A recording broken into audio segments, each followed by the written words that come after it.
Shalom Aleichem, paz a todos.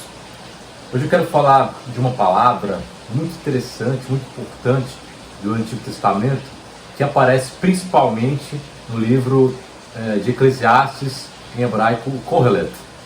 Esse livro, sem dúvida, é de sabedoria, é um livro que apresenta a vida como ela é, de maneira real. E com certeza você deve se lembrar da frase tudo é vaidade, ou capítulo 12, vaidade de vaidades, tudo é vaidade. Essa é uma máxima no livro, e a palavra por trás, em hebraico, é a palavra hevel.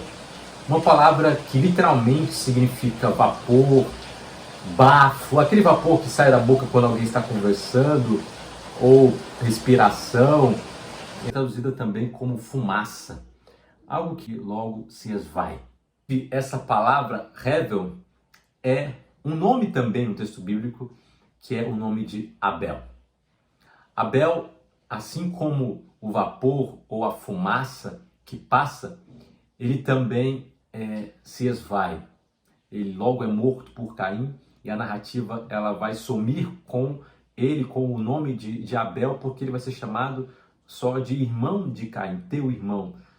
Portanto, o nome dele combina com aquilo, com a narrativa, com o que acontece com Hevel. Ele passa como um vapor, como uma fumaça que se esvai. Mas que, evidentemente, é usada nesse contexto aqui de maneira metafórica. Então, essa palavra é traduzida de várias maneiras.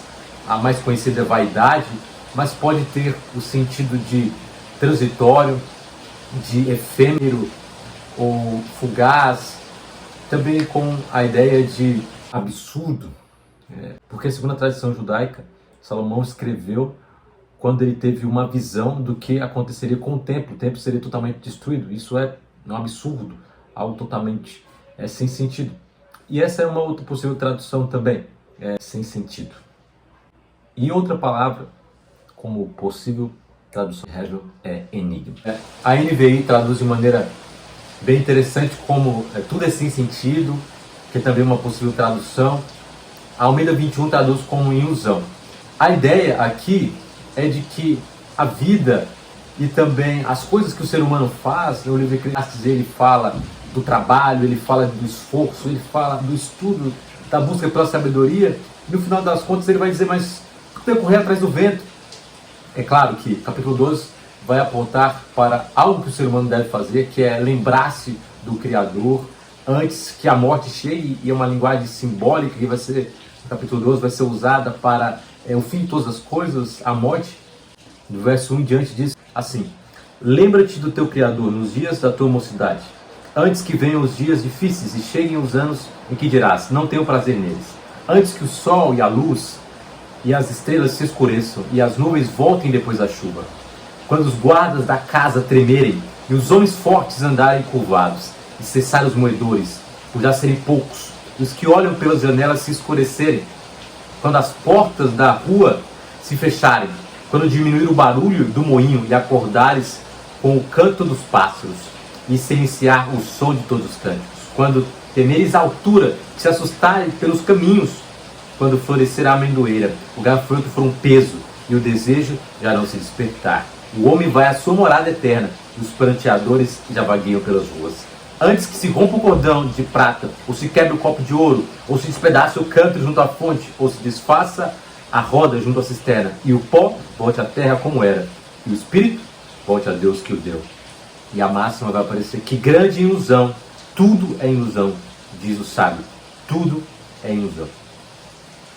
A ideia é justamente essa de que a vida ela é ilusória, é correr atrás do vento, nada de novo debaixo do sol. São frases que vão aparecer no livro de Eclesiastes, porque ele vai justamente questionar a riqueza, questionar os prazeres, questionar a busca de tudo isso, até mesmo a busca da sabedoria.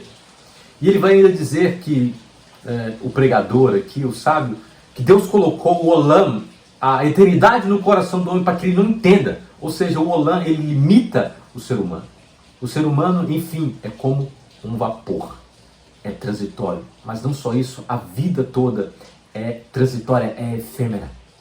Esse tema ele vai ser abordado na Idade Média de maneira interessante, através de pinturas. Esse estilo dentro aí da escola barroca, ele é conhecido justamente com a palavra vanita ou vanitas, que é a tradução da palavra revel para o latim.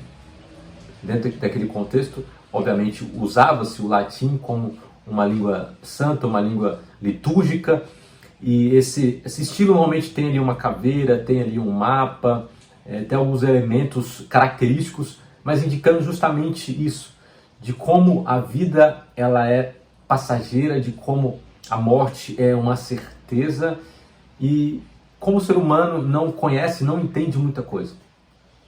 Sabe, resumindo, quando você olhar para o céu, lembre-se de uma coisa: existe todo um universo que você não conhece. Não se acha a última bolacha do pacote.